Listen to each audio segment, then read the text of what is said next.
Salut et bienvenue, moi c'est Yao. Si vous me découvrez pour la première fois, je suis développeur web. Mon rôle est de vous aider à avoir tous les outils nécessaires pour la création de votre site web ou simplement vous aider à devenir un webmaster professionnel. Si vous n'êtes pas encore abonné à la chaîne, nous vous invitons à vous abonner, activer la cloche de notification pour vous assurer que vous ne manquerez pas nos futures vidéos. À la fin de cette vidéo, si jamais la vidéo vous plaît, n'hésitez surtout pas de liker et de partager au maximum et cela nous fera énormément plaisir. Alors, le sujet d'aujourd'hui, on va parler de ChatGPT. ChatGPT qui est un modèle d'intelligence artificielle qui commence à aider beaucoup de personnes et beaucoup de métiers, beaucoup de personnes dans les différents métiers, disons. Et nous, les développeurs, nous ne restons pas également à marge parce que ChatGPT nous permet de fournir des exemples de code que nous pouvons utiliser dans nos différents programmes. OK? Alors, si vous découvrez pour la première fois ChatGPT, vous pouvez avoir un compte sur ChatGPT. Vous allez simplement sur chatopenai.com et vous pouvez créer un compte sur ChatGPT. À partir de cet instant, vous avez la possibilité d'utiliser ChatGPT. OK?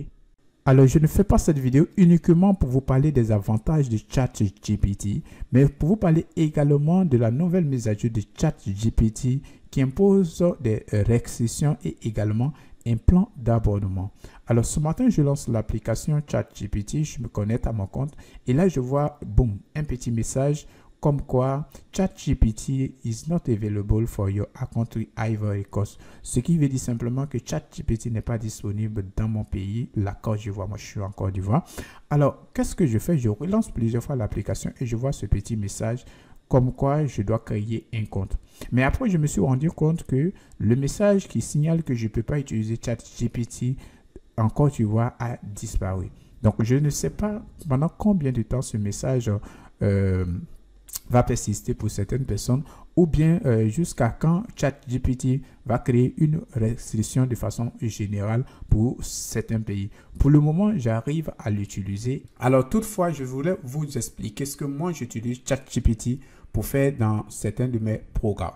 Alors ici, nous allons fermer ce petit message et vous pouvez voir juste là, c'est marqué Upgrade to Plus. Donc ici, c'est la nouvelle mise à jour. C'est ce qui m'affiche ce message de plan d'abonnement. Alors ici, j'ai créé plusieurs codes. J'ai demandé à ChatGPT de me fournir plusieurs informations sur certains codes et tout ça. Et là, ChatGPT m'a fait sortir des réponses vraiment extraordinaires. Des réponses qui sont quand même correctes que j'ai copiées et j'ai mis dans mon code. Et là, je me rends compte que c'est vraiment juste, en fait. Voilà. Donc, par exemple, là, j'ai un petit erreur de syntaxe ici et que je demande à ChatGPT de me corriger l'erreur ou bien de me dire pourquoi l'erreur. Et là, ChatGPT va me sortir l'erreur, blablabla, bla. Et moi, je lui dis, mais le message, il est en anglais. Donc, est-ce que tu peux me le traduire en français? Et là, boum, ChatGPT me sort le texte en français et m'explique pourquoi j'ai l'erreur dans mon code. OK. Alors, ici, je voulais utiliser GetServer-Side Probe, qui est une fonction Nest.js qui nous permet de récupérer des données directement au niveau du serveur et de les mettre en HTML, donc en statique, et de les rendre aux utilisateurs. Donc, je demande à ChatGPT de me fournir ce code-là et de m'expliquer comment on peut l'utiliser dans mon code. Et exactement, ChatGPT me sort l'affaire propre. Moi, j'ai pas de souci avec. Tu vois? Alors, je vous montre également certaines choses que j'ai demandé à ChatGPT et ChatGPT m'a répondu correctement. Voilà. Alors ici, je lui demande de me créer là des thèmes et conditions d'utilisation pour une marketplace. Et c'est ouf. ChatGPT me sort des thèmes et conditions. Voilà. Et bien, il m'explique tout. Alors, même si je viens, par exemple, ici, que je demande à ChatGPT de me créer une page de blog avec Nest.js et Tailwind CSS. Voilà.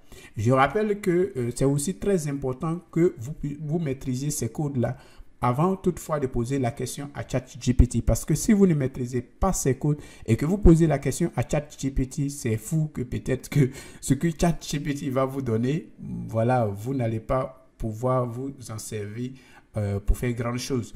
Ou simplement, très souvent, ce que ChatGPT vous explique, il peut avoir des incompréhensions, des messages à l'intérieur qui sont quand même un peu fous. Bon, je ne dis pas que tout est correct, mais il y a des informations parfois qui sont vraiment très correctes, mais parfois il y a des choses qui me demandent votre qualité de développeur afin de pouvoir réagir sur ce que ChatGPT vous explique. OK?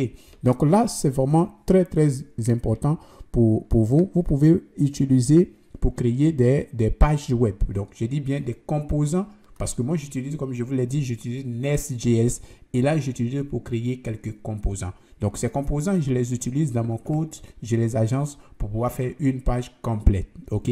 Alors ici, par exemple, je demande à ChatGPT de me créer une page d'accueil Airbnb.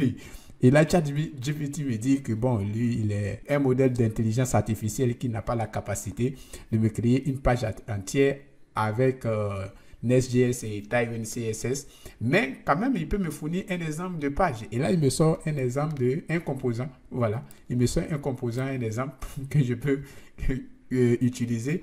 Mais en même temps, c'est là que se limite un peu ChatGPT parce que ChatGPT ne va pas vous créer une page entière. Voilà.